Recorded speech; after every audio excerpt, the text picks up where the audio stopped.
বর্তমান বিশ্বের পুঁজিবাদী গণতান্ত্রিক রাষ্ট্রগুলোর মতো বাংলাদেশও কেমন রাষ্ট্র? কল্যাণমূলক। উত্তর, কল্যাণমূলক।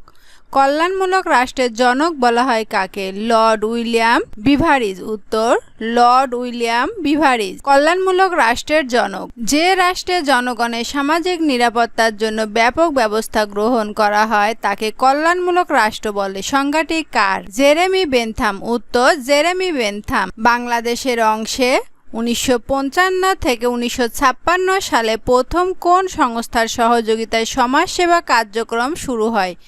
জাতিসংঘ। উত্তর, জাতিসংঘ। গণপ্রজাতন্ত্রী বাংলাদেশ সংবিধানের কোন অনুচ্ছেদের সফল বাস্তবায়নে সমাজসেবা অধিদপ্তরের কাজ করে থাকে? উত্তর, 15 ঘ।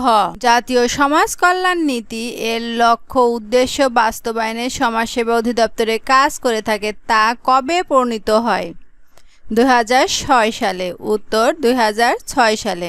সরকারের জাতীয় সমাজ কল্যাণ নীতি বাস্তবায়নের ভূমিকা পালনকারী শেখ জায়েদ বিন সুলতান আল নাহিয়ান ট্রাস্ট কোন দেশের অর্থায়নে পরিচালিত?